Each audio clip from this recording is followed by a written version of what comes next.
में से कितने लोगों के पेरेंट्स ऐसे होंगे जिन्होंने अपने पेरेंट्स के साथ में खुल के बात भी नहीं करी होगी। जनरली देखा गया है जो लड़के होते हैं, जेंट्स, हमारे फादर के टाइम पे वो अपने फादर के साथ बैठ के कुछ डिस्कस भी नहीं करते थे। यहाँ तक तो भाई साहब शादी के लिए लड़के लड़की को दूर से दिखा दिया जाता था।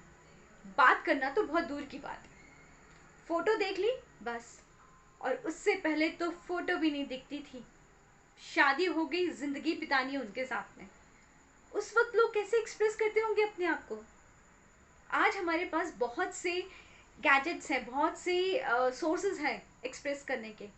उस समय बहुत दिक्कत होती थी, एक्सप्रेशंस कम होते थे, तो थोड़ी सी स्टबननेस एंड रिजिडनेस भी हो जाती थी। रिजिडनेस इन द सेंस कि हम एक दूसरे को समझा ही नहीं पाते थे कि हम चाहते क्या हैं, और अंदर ही अंदर घुटते रहते थे, जिस वजह से कई बार सेहत पे असर होता था। राइट, सेहत पे असर पहले तो ये एक्सप्रेस करने की ना वजह से था। आजकल लोग अननेसेसरली ओवरलोड हो जाते हैं एक्सप्रेशन से भी। उस ज़माने में कहा जाए तो एक फादर बेटे की शादी के लिए उसे बुलाता था, पूछता था भाई तुम्हारी शादी फिक्स कर ली है, फलाने फलाने की बेटी है, ऐसा ऐसा है, खाना बनाना आता है, घर गृहस्थी का सारा काम आता है, मल्टी टैलेंटेड है, ठीक है। लड़का क्या बोलेगा, जो आपको सही लगता है अग्री कर देता है एंड शादी फिक्स हो जाती है। ये तो था लड़के का एक्सप्रेशन। लड़कियों का क्या, उस ज़माने में भी जब लड़कियां अपनी एडोलेसेंट एज पे आती थी, जब उनके वो मेंसेस शुरू होते थे, उस टाइम पर they were not able to express themselves properly. बस उनसे ये कहा जाता था कि ये ऐसे ही है तो ऐसे मान लो है, no explanation was given. And वो देंगे कहाँ से, उन्हें दूसरों से मिला ही नहीं था। यहाँ पर बिना एक्सप्रेस किए वो अपनी ज़िंदगी, पूरी ज़िंदगी व्यतीत कर देते थे।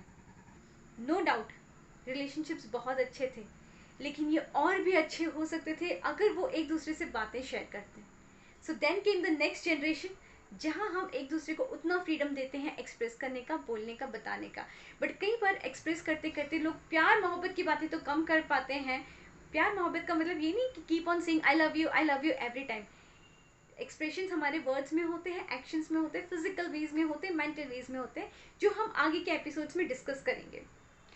यहाँ पे होता है कि एक दूसरे के लिए जो रिस्पेक्ट होती है, उस रिस्पेक्ट को दिखाने के तरीके अलग, आप किस तरह से उसको स्पेशल फील कराते हो, दैट इज़ इम्पॉर्टेंट। आजकल बच्चे बाहर हैं, शादियाँ होकर लड़कियाँ चली जाती हैं, माँ बाप घर पे रहते हैं। आज एक स्टेज आ गई है जिस कोरोना की वजह से हम सब अपने अपने घरों में लॉक हो गए, बट बहुत कुछ सिखाया। जो घर में जो लोग जितने थे सब एक साथ लॉक। बहुत टेंट्रम्स हुए, बहुत झगड़े लड़ाइयाँ, काफ़ी केसेस आए हैं ऐसे, बट काफ़ी लोगों के विल पावर्स, इनर स्ट्रेंथ काफ़ी हद तक बड़े भी हैं। उन्होंने बहुत कुछ अचीव किया है, एडजस्ट करना सीखा है, फॉरगिव करना सीखा है कि भाई ठीक है, दिस इज़ द फैमिली। नहीं तो फैमिली तो सिर्फ रात को डिनर पर मिलती थी, मॉर्निंग ब्रेकफास्ट, रात को dinner, right. This is the time, do it, enjoy करिए, बच्चों को एक्सप्रेस करिए। The last conclusion, I wish and pray कि हम सब में वो कैलिबर हो, वो टैलेंट हो, और वो हिम्मत हो, वो करेज हो अपने आप को एक्सप्रेस करने की। Enjoy your life to the fullest and keep watching, and before that do subscribe and do like my channel. Waiting for the next session. This is Sonal Diwan here, signing off from Fantastic You Enhancing Relationships.